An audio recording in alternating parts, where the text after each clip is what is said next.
This massive tobacco farm cannot survive without water, neither can this tea plantation.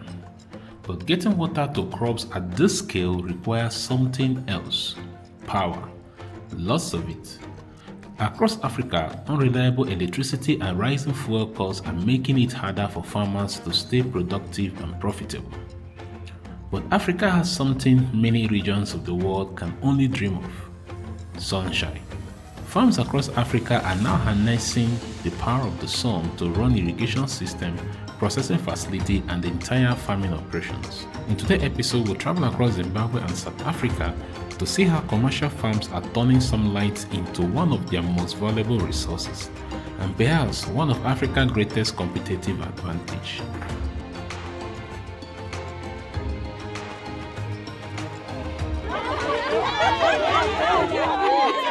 Our journey begins in Zimbabwe at one of the country's largest tobacco farms.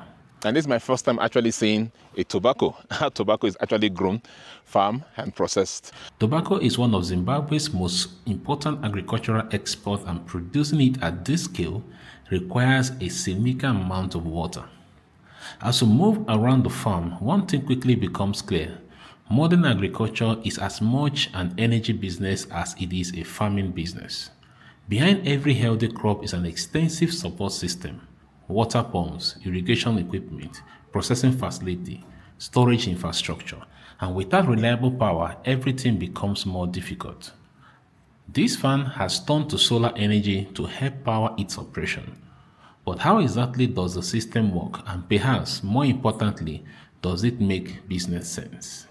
So right now I'm going to the power storage area where they have the batteries stored, and also we'll be talking to the installer, who will also tell us a little bit more of the kind of system they've installed here, why they've installed it, how cost effective it is, and all the other details you need to know. If you're someone who is looking to run this kind of business, then you can probably learn from what is being done here and see how you can replicate that also in your own business to reduce the cost of power that it takes to run your business daily.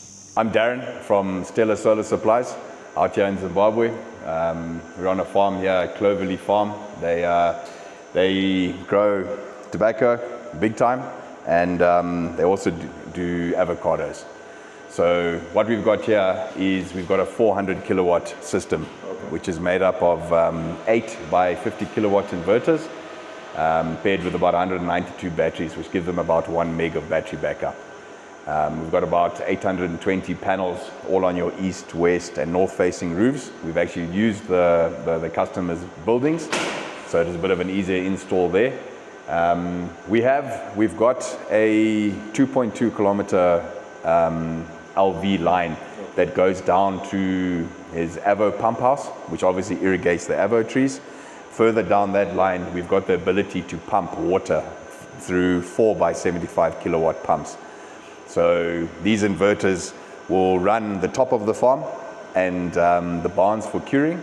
And then once that's done, they then utilize the line to bring water for their center pivots and all the irrigation for the farms.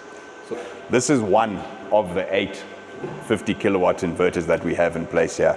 We're very, very, very big on protections. You've got your battery disconnects in place. With this one inverter, we've got 2 stacks, so 2 BMUs and 12 batteries on each rack. So this gives you about 120 kilowatts of battery backup just in one section. Okay. Our PV protection as well, very, very important. 15 panels per string. We use our MCBs, lightning arresters, and fuses. We're very, very big on protecting the system and protecting the customer's site. This is your PV side. This is one section of the 8, okay? So this is paired number 2 inverters alongside with its PV. The AC DB board was also manufactured and made specifically for this site. So the customer has the ability to change over. If we have any issues with our kit, which we seldom do, the customer has the ability to change over and carry on his operations without having any delays from our side. In this board, we've got all of your inverter inputs, grid inputs, and inverter outputs. Each switch is an input and an output specifically for one inverter. So this also enables, if we have any problems or anything happens, we're able to isolate the problem and the customer can still carry on working well. Inside here, we've got T1, T2 surge arresters, lightning arrested. The building is fully earthed. Wherever our panels are installed, it's fully earthed. Again, we're very, very pro on protecting the systems and protecting the site. Basically, at Cloverleaf Farm, you're looking at about 420 hectares of tobacco, looking at about 100 hectares of avocados. Down here where we are now is the pump house. This is the main water source for the farm. The solar system has got a line from the top, step up, down to step down, about 2.2 kilometers, LV line. It's powering 4 by 55 kilowatt pumps. So that basically provides water for the nice storage tanks, irrigation for all the lands, and also all the center pivots as well. Vital part of the farm. It was interesting to see how even the irrigation system right now is actually powered by the solar and the battery storage system that they have. All around here we can see the pump inverter that they have there and all of that, which they're using to pump the water and to do the irrigation system. I don't know the technical terms because this is not my area of field, but the only interesting thing I can see from all of this is that yes, the solar system and the battery system is capable to carry out your business operation, whether it's farming or construction. No matter how large your energy need is, you can actually do all of that using the solar system.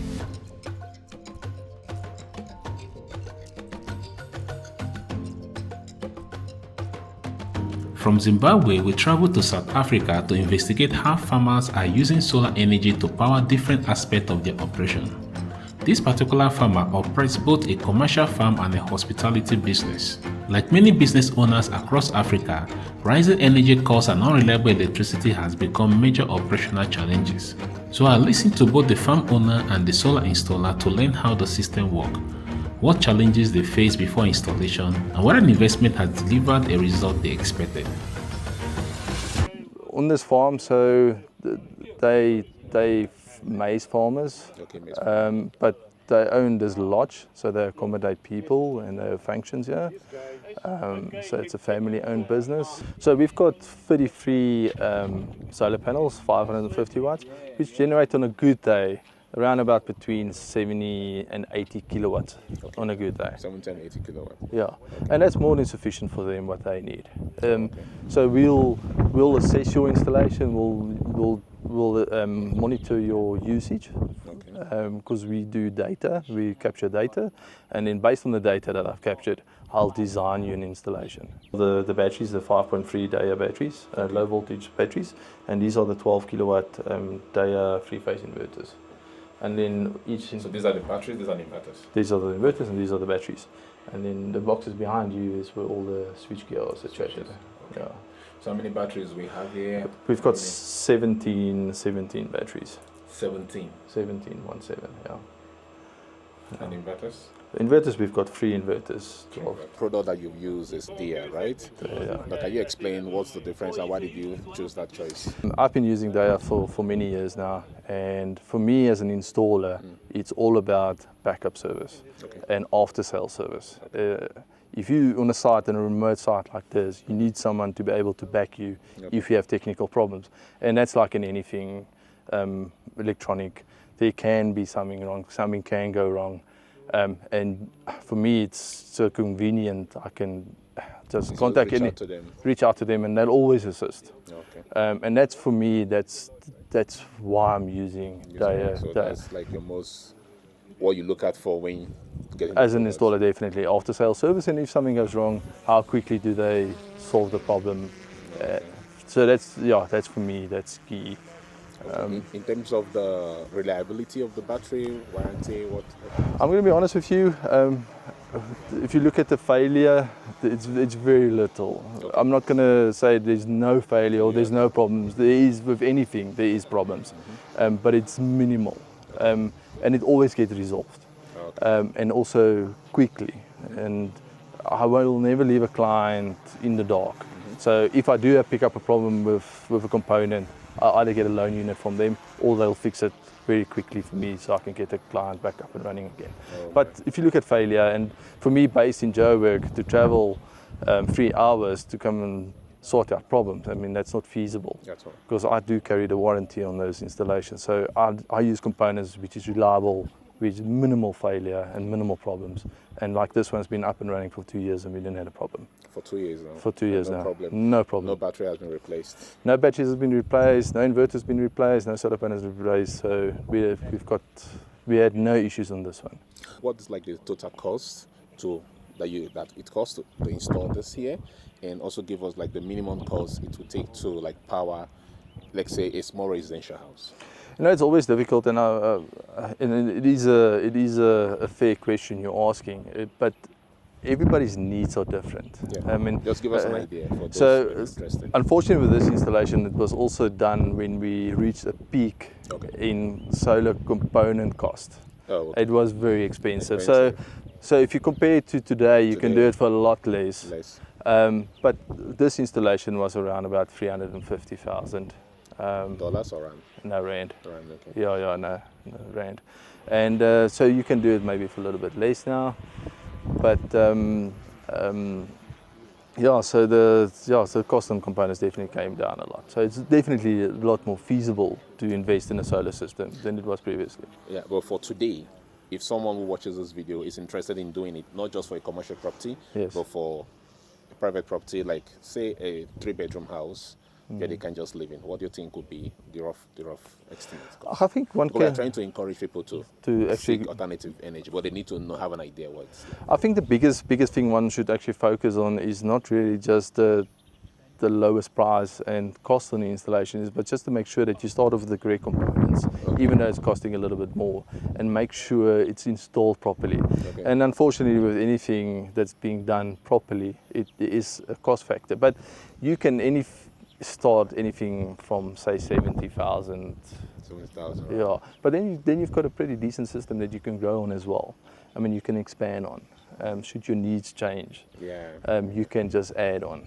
If it's done properly and designed properly.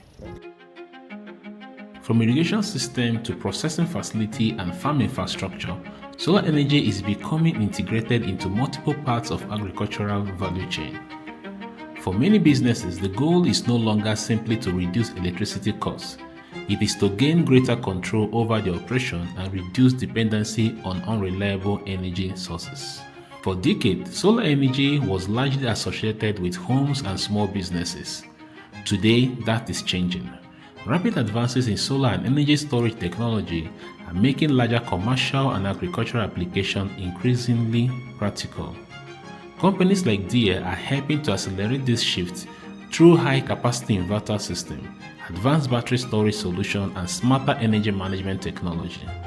From Zimbabwe to South Africa, commercial farms are proving that solar can play a significant role in modern agriculture. Right now, energy is no longer a utility, it is a strategic asset. And for many farmers across Africa, sunlight may become one of its most valuable resources they have.